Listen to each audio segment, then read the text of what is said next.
In his new shop in the center of Ukraine's Kramatorsk, Maxim Lysenko pauses and listens. Пикирует, сейчас упадет.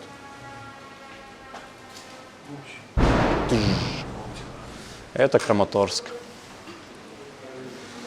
Это Краматорск. A Russian suicide drone has just exploded in the Frontline city. It's the third attack in less than an hour. These missiles and drones terrorize the skies over one of the country's final major strongholds in the fiercely contested region of Donetsk. And as Russian troops grind westward, tens of thousands of people still living here must decide if they want to stay put. Реально під звуки вибухів.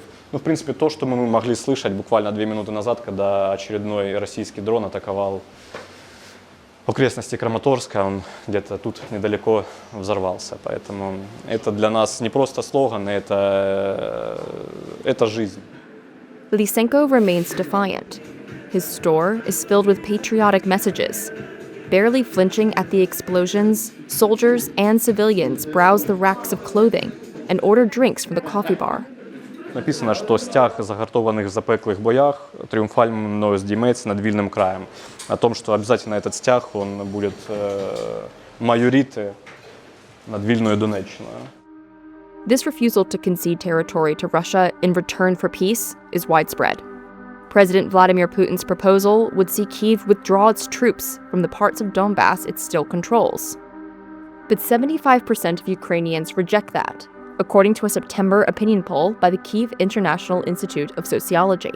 And 62% of the 1,000-odd respondents said they are ready to endure the war as long as it takes.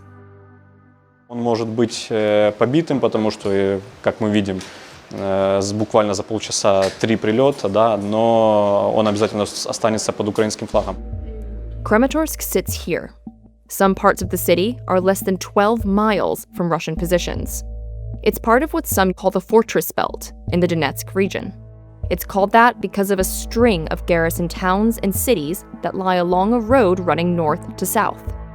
If this belt is breached, then Russia could make swifter gains in the future, and Kramatorsk, along with Sloviansk, are some of the only major Ukrainian strongholds still standing in Putin's way in Donetsk. Both cities' populations are now roughly half the size they were before the war. To the west of Sloviansk are villages and fields, including some managed by Serhiy Kuryny, whose family has worked the land for generations.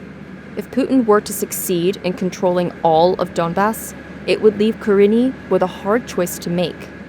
А ми повинні залишати свою землю, там батьків похоронених моїх лежать, і земля моя є, паї, все. Я повинен, дім я побудував тут своїми силами, і все я повинен залишити і йти галасвіта кудись.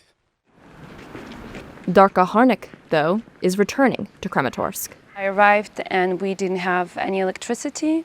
And you can hear, as soon as I came out of the train, you can hear explosions, literally from the train station that is supposed to be very secure. And you just kind of, it's a new reality. Harnik works in the Ukrainian energy sector and volunteered at a community center in Kramatorsk as a teenager. She says she felt like she had to return.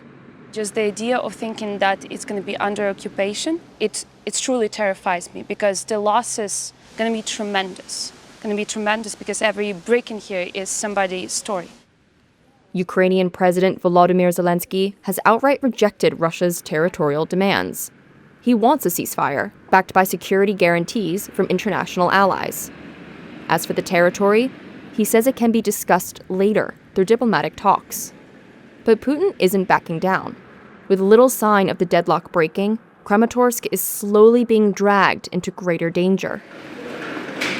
Attacks are on the rise, and the number of buildings reduced to rubble continues to mount.